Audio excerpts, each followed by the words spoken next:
അവള് ഉറങ്ങുന്ന സമയത്ത് എൻ്റെ പണികളൊക്കെ നടക്കുന്നേ. അവളെ കൈവച്ചിട്ട് വേണം കുറെ കാര്യങ്ങൾ ചെയ്യാൻ. ഇവിടുന്ന് ആലോചിച്ച് നോക്ക്, ബാത്റൂമിൽ അവളെയും കൊണ്ട് പോകേണ്ട അവസ്ഥയാണേ. ഇതൊക്കെ ആരോട് പറയാൻ, ആർക്ക് പറഞ്ഞാലോ മനസ്സിലാവുന്നേ? എന്നോട് പറയും, എനിക്ക് മനസ്സിലാകും. ഇത്രയും പഠിച്ചിട്ട് നീ ഇങ്ങനെ ഇരിക്കുന്നൊരവസ്ഥ കാണുമ്പോൾ സത്യം പറഞ്ഞാൽ എനിക്ക് തന്നെ എന്തോ പോലെയാവുന്നത്. അപ്പോൾ നിൻ്റെ അവസ്ഥ പറയണ്ടല്ലോ. ഇത്രയും ഹൈപ്പറായിട്ട് നടന്ന ഒരാൾ പെട്ടെന്ന്. സത്യം പറഞ്ഞാൽ കുറേ നാൾക്ക് ശേഷം ഒരാൾ എന്നോട് ചോദിക്കുന്നത്, ഞാൻ ഓക്കെ ആണോ, ഞാൻ ഹാപ്പി ആണോ? ആസ് എ മദർ എന്നുള്ള രീതിയിൽ ഞാൻ ഭയങ്കര ഓക്കെയാണ്. കാരണം ഒരു 1.5 വയസ്സ് വരെ അവൾക്ക് കൊടുക്കാൻ പറ്റുന്നതെല്ലാം എനിക്ക് കൊടുക്കാൻ പറ്റിയിട്ടുണ്ട്. പ്രഗ്നൻസിയിൽ ഒരു 8 മാസം വരെ വർക്ക് ചെയ്തിട്ട് പിന്നെ കഴിഞ്ഞ കുറേ കാലങ്ങളായിട്ട് ഫിനാൻഷ്യലി ഒരാളെ ഡിപ്പെൻഡ് ചെയ്യുക, പുറത്തിറങ്ങാൻ പറ്റാതിരിക്കുക, ഇഷ്ടമുള്ള പോലെ ഷോപ്പിംഗ് ചെയ്യാതിരിക്കുക, ഈവൻ കുഞ്ഞിൻ്റെ കാര്യങ്ങൾ എത്ര നന്നായിട്ട് നോക്കിയാലും ചുറ്റുമുള്ള ആൾക്കാർ നമ്മളെ കുറ്റപ്പെടുത്തിക്കൊണ്ടിരിക്കുക. അതൊക്കെ കുറച്ച് പാടാണ്. പോസ്റ്റ്മോർട്ടം ഡിപ്രഷനൊക്കെ തലക്കടിച്ചിട്ട് കുറെ നല്ലൊരു പ്രാന്തായിരുന്നടോ.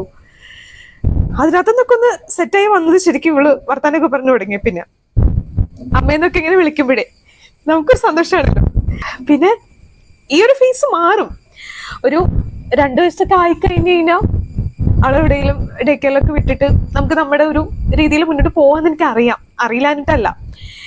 പക്ഷെ അതുവരെ ഒന്നും ചെയ്യുന്നില്ലല്ലോ, ഞാൻ എന്തിനാ മുന്നോട്ട് ഇങ്ങനെ ജീവിച്ചുകൊണ്ടിരിക്കുന്നതെന്ന് ആലോചിച്ച് ഓരോ ദിവസം നല്ല നീക്കാം. എന്നിട്ട് എൻ്റെ വീട്ടിൽ നിന്നും അബിയുടെ വീട്ടിൽ നിന്നൊക്കെ വരുമ്പോൾ എന്നോട് ചോദിക്കുന്ന കാര്യം, കൊച്ചിനെ നോക്കിയിരുന്നാ പോരെ, വേറെ ഒന്നും ചെയ്യണ്ടല്ലോ. കൊച്ചിനെ നോക്കല് അത്ര എളുപ്പമുള്ള പരിപാടിയൊന്നും അല്ലടി. 2, 3 പെറ്റതല്ലേ,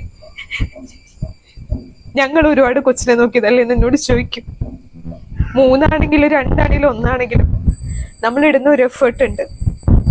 അവിടെ കാര്യങ്ങൾക്ക് ഒരു കുറവും വരുത്താതെ ഓരോ അമ്മയും ഓരോ കുഞ്ഞിനെ നോക്കുന്ന ഒരു എഫേർട്ട് ഉണ്ട്.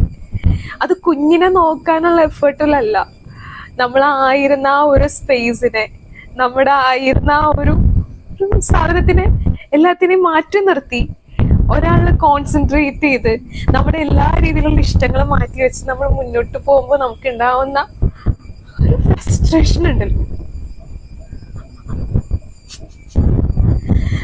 അതാർക്കും പറഞ്ഞാൽ മനസ്സിലാവില്ല.